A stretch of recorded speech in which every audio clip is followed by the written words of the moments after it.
Do you think cruise prices will ever come down again? I guess it depends on what you mean by down, because I think that we have maybe different definitions of that. If you're asking, will prices for cruising on average go back to what they were in like 2019 or 2017? No. And the pandemic doesn't count. If you booked a cruise in 2020 or 2021, that was an outlier by definition. Um, Listen, cruises. This is the unfortunate truth or fortunate truth, depending on how you're looking at it. Cruising. Hey, cool. I thank you for joining the Royal Caribbean Blog Club, buddy. Appreciate you. Thank you. Thank you. Thank you. Thank you. Cruising is really popular. Demand is so high right now. This is why prices are up. This is, I mean, yeah, inflation plays a part, and there are other factors. But at the end of the day, ladies and gentlemen, people are booking cruises like crazy. And that is the reason why prices are going up. And so, unless you saw a precipitous drop in demand to the point where like no one wants to go on a cruise, which is basically the only time that's ever happened has been like during the pandemic, I just don't see it. Now, listen, there will be ebbs and flows in prices. Yes, of course. There will be still deals out there, Carol. There will be really competitively priced cruises here and there, right? But will it be on Icon of the Seas or Star of the Seas or Wonder or Odyssey? Probably not. Probably not anytime soon. It's just the reality of the demand and the market that we live in. So I don't want to be Debbie Downer about it. I just want you to understand why this is happening more than anything. Um, so probably don't like my answer, but that's the reality of it.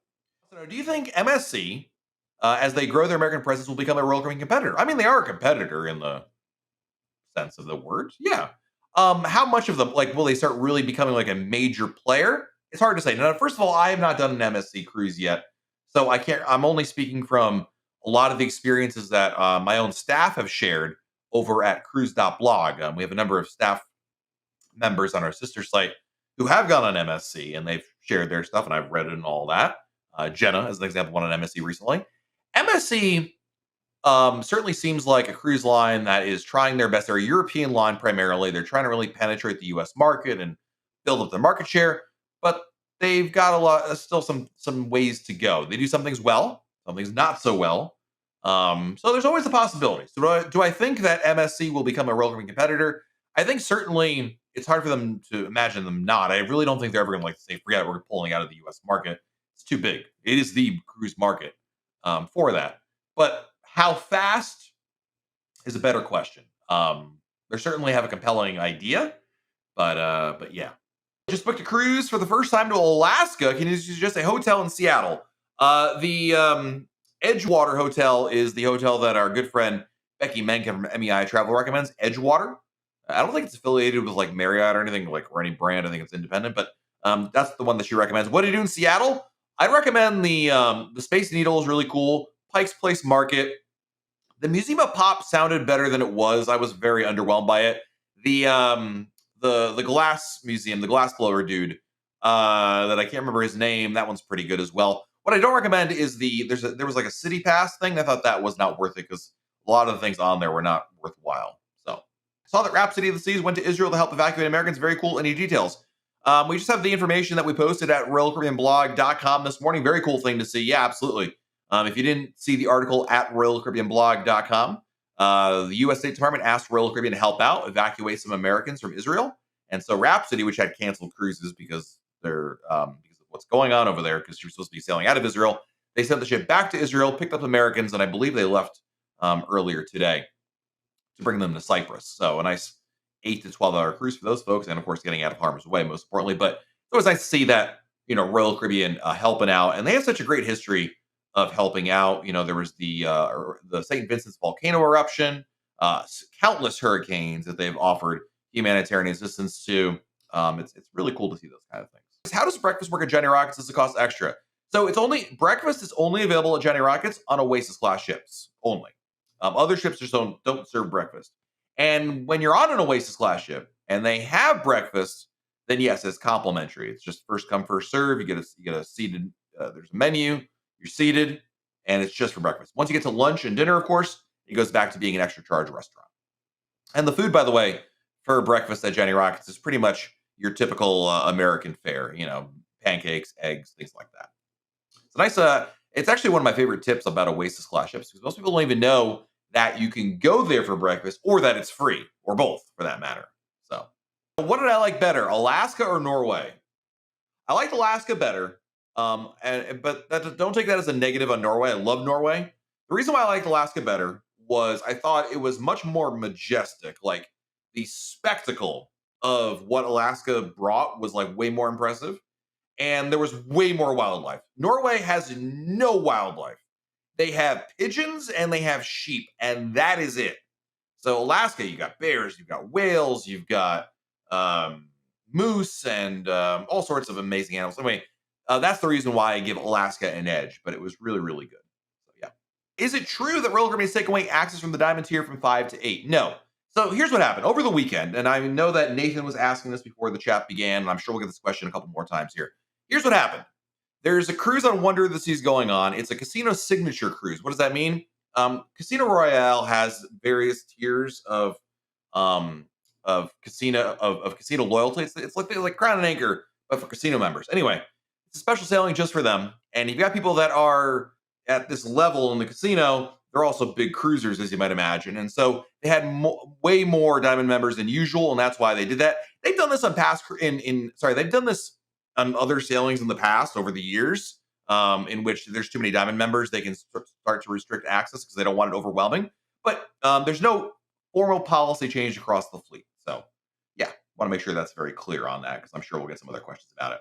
How can people be miserable on vacation? On Wonder, and we're constantly surrounded by people complaining about some element of the cruise. You know, Lauren, I got to give credit to one of our writers, Allie. She's often fond of saying, and she's totally right, a cruise is what you make of it. You can have a terrible time on a cruise. You can have a great time on a cruise. Your disposition, your flexibility, and your outlook make a huge difference in going on a cruise. I can give you every single piece of advice that I've ever accrued over all my years of cruising. That's not going to guarantee you're going to have a great time because ultimately it depends on you. And you know what? Sometimes things go bad. Sometimes things don't go the way you were going to anticipate them happening. It happens. But you don't have to let it ruin your cruise. And Lauren, I wish as you're saying it, since I'm reading your comment, I'm thinking, yes, somebody else gets it. Like cruising is an amazing vacation.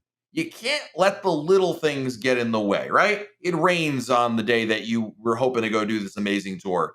They sell out of spaces at the restaurant you were hoping to get into.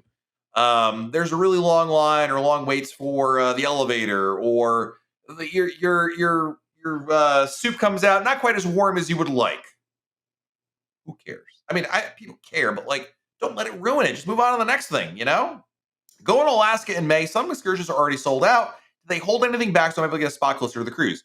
Generally not. I mean, sometimes they have them where they'll negotiate something at the last minute, but you don't bet on it. And the good news, Mary, is that you are so far out right now, May, people can cancel, a lot can change. Number one, if there is a specific tour, because you're asking me this, you're like, Matt, the tour that's sold out, I would love to do. If I were you, I would Google that shore excursion name, like just copy and paste it, Google it. I bet you're going to find a very similar tour offered by a third party in Alaska. It's really easy to do that. So I'd book that, make sure it's refundable, and I'd have that as a placeholder.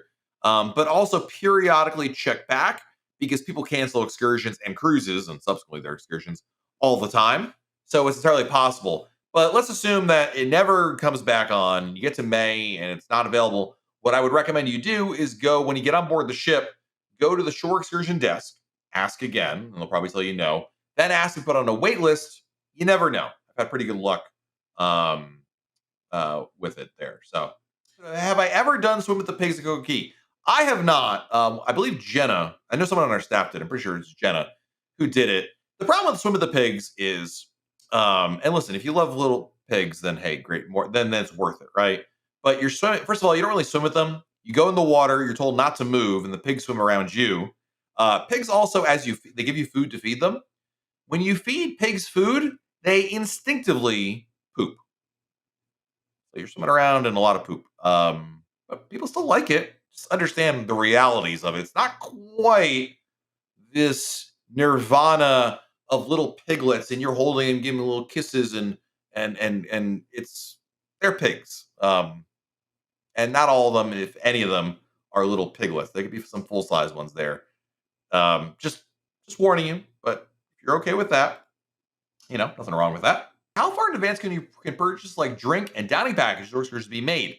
There isn't an exact time, Lou. Thank you for the super chat. There isn't a specific date like, oh, Lou, it's this X days before your cruise, these things will become available. Some things appear very early, like the spa is probably already available. That like always is available first, but there is not a set time frame. They just magically show up at some point. And right around a year or so, it will probably get there. Since we don't get our room card right away, how do we use our drink package when we first get on the ship? Are the bars open before leaving the port? Yes, they are open before leaving the port. And if you don't have your SeaPass card, just let them know. Hey, I have a drink package, but I don't have my SeaPass card yet. They will probably ask you to show them your set sail pass, and they can either scan that or type a number in there and look you up because it's in the system. So, can guaranteed junior suites be obstructed view? Yes. So be careful when booking guaranteed cabins of any kind. So it's possible. I don't know how many obstructive view junior suites there are, but it could be. Yeah.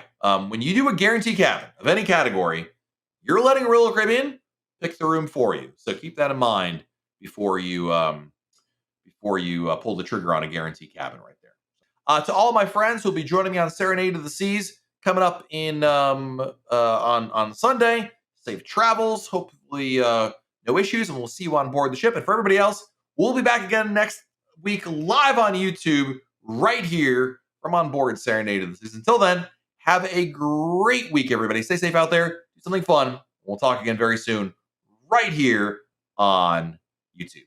Bye, everybody.